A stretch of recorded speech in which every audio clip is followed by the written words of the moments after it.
السلام عليكم. اليوم إن شاء الله حلقتنا حلقة جديدة حنتكلم فيها عن أنسب وقت للبدء في زراعة الطماطم.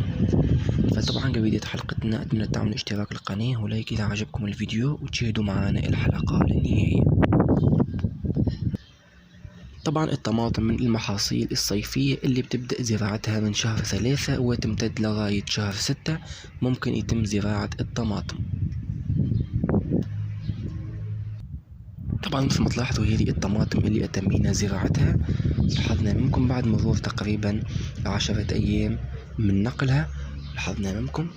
فطبعا بيجيني أسئلة عن متى يتم زراعة الطماطم أو أفضل وقت لزراعة الطماطم، هل يتم زراعتها خلال هذه الأيام أو نستنى شهر 4؟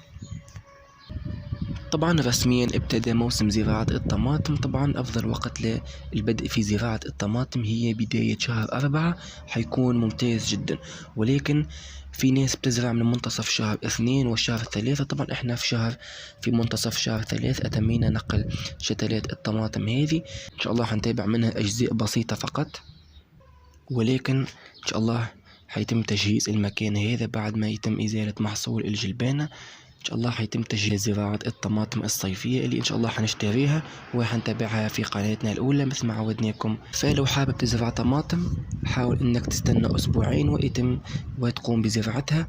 طبعا شهر 4 يكون ممتاز جدا، يعني الحرارة ترتفع والطماطم تحتاج للحرارة فحيكون ممتاز جدا، ولكن احنا حبينا يعني تجربة، حبينا ان احنا نزرع الطماطم في شهر او في منتصف شهر 3 وطبعا هذه النتيجة ما شاء الله.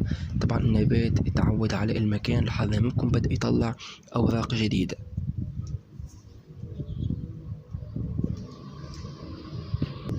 وإن شاء الله لو نجحت التجربة هذه إن شاء الله حنصور مجموعة حلقات بسيطة بخصوص هذه الطماطم، ولكن مثل ما تكلمت إن شاء الله خلال شهر 4 حيتم تجهيز المكان اللي زرعنا فيه الجلبانة والجزر، وإن شاء الله حيتم زراعة الطماطم اللي إن شاء الله حنتابعها في قناتنا الأولى.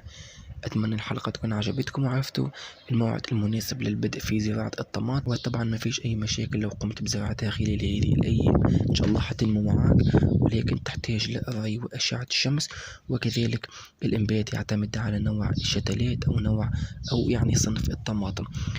وإن شاء الله ملتقانا في الحلقات المقبلة، وشكرا والسلام عليكم ورحمة الله تعالى وبركاته.